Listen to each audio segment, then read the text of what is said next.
आज मैं आपको अपनी कहानी सुनाती हूँ। इसके बाद से हुआ जार की जी हो के मीसे गारनी से मैं चुनका दिया, जैसे कोई साया मेरा पीछा कर रहा हो। 2 दिन से मेरी तबीयत बहुत खराब थी। बुखार मेरे पूरे जिस्म को तोड़ रहा था, लेकिन इस रात मुझे महसूस हो रहा था कि मेरी बीमारी से भी ज्यादा खौफनाक कोई चीज मेरे करीब आ रही है। एक सवाल बार बार खुद से पूछ रही थी, क्या अब मेरी जिंदगी यही खत्म हो जाएगी? लेकिन मुझे क्या पता था, मेरी जिंदगी में कुछ ऐसा आने वाला है जो न फिर अचानक दरवाजे पर ऐसी दस्तक हुई कि मेरे जिस्म में सनसनी दौड़ गई। बदल देगा।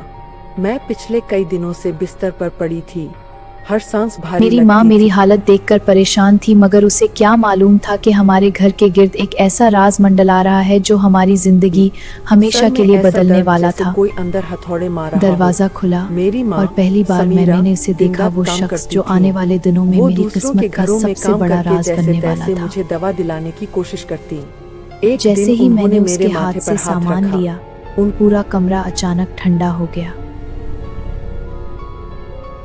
की आंखें भर आईं। बेटा, उसकी आंखों में कुछ ऐसा था जो मुझे बेचैन कर रहा था, जैसे मैं इसे पहले भी कहीं देख चुकी हूँ। मैंने कमजोर आवाज में कहा, माँ, अगर किस्मत साथ नहीं दे रही तो दवा क्या करेगी? माँ ने तुरंत मुझे रोका, ऐसी बातें मत कर, अल्लाह पर भरोसा रख।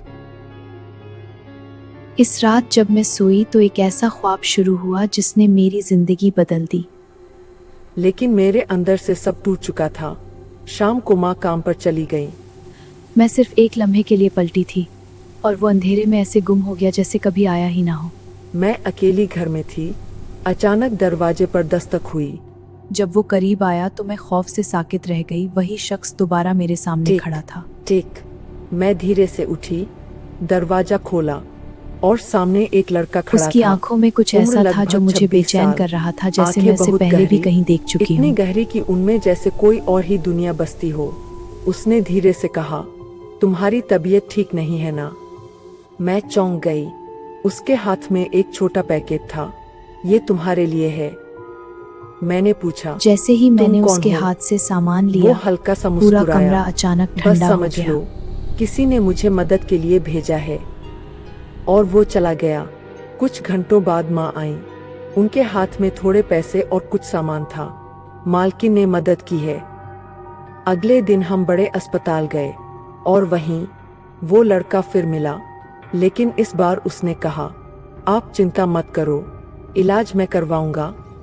डॉक्टर ने बताया। मैं बार बार इन फूलों को देख रही थी और जितना देखती थी उतना ही मुझे यकीन होता जा रहा था कि ये कोई आम ख्वाब नहीं था। मैंने वो फूल फौरन छुपा दिए, क्योंकि मुझे खुद समझ नहीं आ रहा था कि ये हकीकत थी या मेरा वहम। मेरे शरीर में खून की बहुत कमी है और इलाज लंबा होगा। हम डर गए, लेकिन हर बार कोई न कोई मदद मिल जाती। कभी पैसे, कभी दवा, कभी खाना, और हर बार वो लड़का आरहान कहीं से आकर सब संभाल लेता। अब मेरे साथ अजीब चीजें होने लगी थीं। हर रात मैं उसे सपनों में देखती, कभी हरे बागों में, कभी सुनहरी नदियों के पास, कभी किसी महल में। और सबसे अजीब बात, जागने के बाद भी मुझे उसकी मौजूदगी महसूस होती, मगर हर रात वही जैसे वो परासरार सच में ख्वाब मेरे मेरा आसपास इंतजार हो। करते थे। अब मुझे डर लगने लगा था।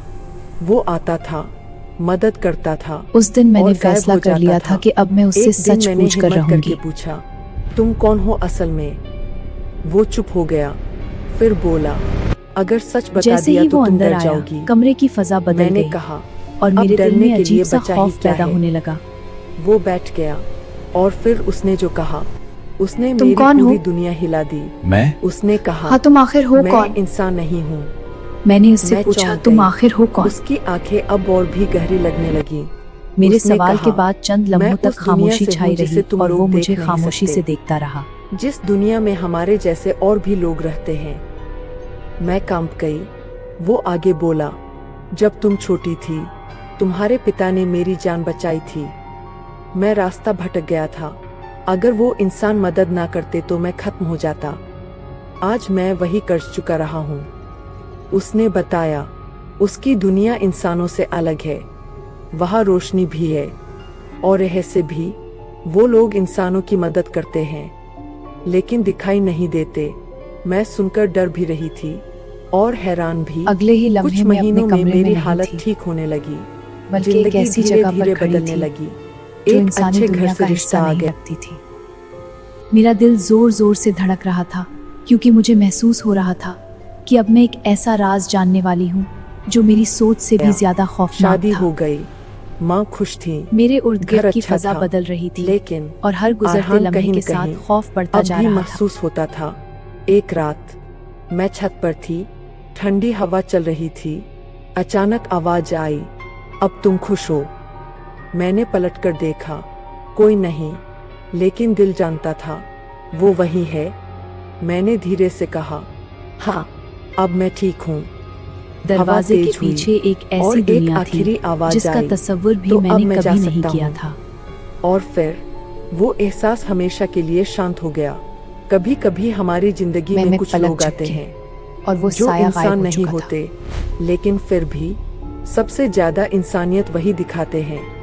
और जब वो चले जाते हैं तो सिर्फ यादें नहीं छोड़ते, एक एहसास छोड़ जाते हैं जो कभी खत्म नहीं होता। तो दोस्तों, आज की कहानी कैसी लगी हमें कमेंट सेक्शन में जरूर बताएं और वीडियो को लाइक करें, शेयर करें, चैनल को सब्सक्राइब करना ना भूले। अल्लाह हाफिज।